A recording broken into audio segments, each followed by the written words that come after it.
നിങ്ങളുടെ ഇഷ്ട പരമ്പരകൾ എക്സ്ക്ലൂസീവായി സൺ നെക്സ്റ്റ് ആപ്പിലൂടെ തികച്ചും ഫ്രീ ആയി ഇപ്പോഴേ ആപ്പ് ഡൗൺലോഡ് ചെയ്യൂ.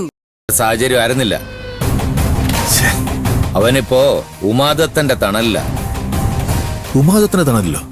അയാളുടെ അറിവോട് കൂടിയാ ഈ കളികളൊക്കെ നടക്കുന്നതെന്നാ എന്റെ മനസ്സ് പറയുന്നത്.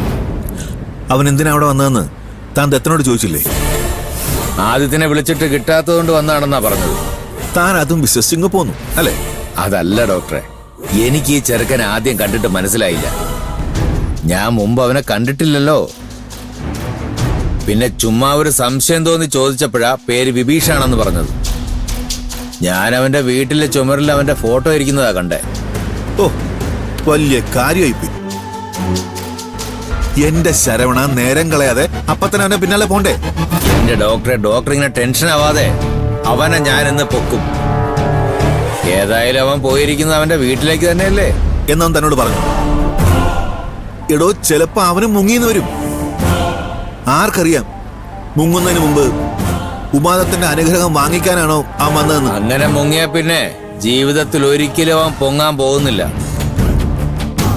അതവന്റെ അവസാനത്തെ മുങ്ങലാക്കി ഞാൻ മാറ്റും.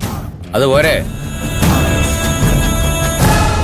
ശരവണനാ പറയുന്നത്. ഡോക്ടർ ധൈര്യമായിട്ടിരിക്കേ. രണ്ടിലൊന്ന് ഇന്നറിയണം.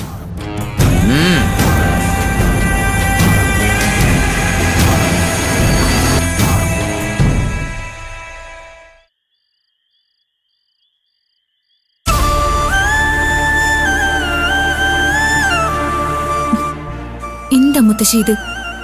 എഴുന്നേറ്റ് എന്തെങ്കിലും ഒന്ന് കഴിക്ക്. എനിക്കൊന്നും വേണ്ടെന്ന് ഞാൻ പറഞ്ഞില്ലേ? എത്ര പറഞ്ഞാലും മുത്തശ്ശിക്ക് എന്താ മനസ്സിലാവാത്തത്? അവനിങ്ങ് വരും. എന്നാ പിന്നെ നീ അവനെ കൊണ്ടുവാ, എന്നിട്ട് ഞാൻ കഴിക്കാം. അമ്മ, പിള്ളേരെ പോലെ ചുമ്മാതെ വാശി പിടിക്കാതെ എന്തെങ്കിലും ഇത്തിരി കഴിക്കേ, എന്നിട്ട് മരുന്ന് കഴിക്കണ്ടേ? മരുന്ന് കഴിക്കത്തില്ല, അസുഖം വന്ന് ചത്തുപോട്ടെ. ആർക്കാ നഷ്ടം? ഒരുപാട് നഷ്ടമുണ്ട്.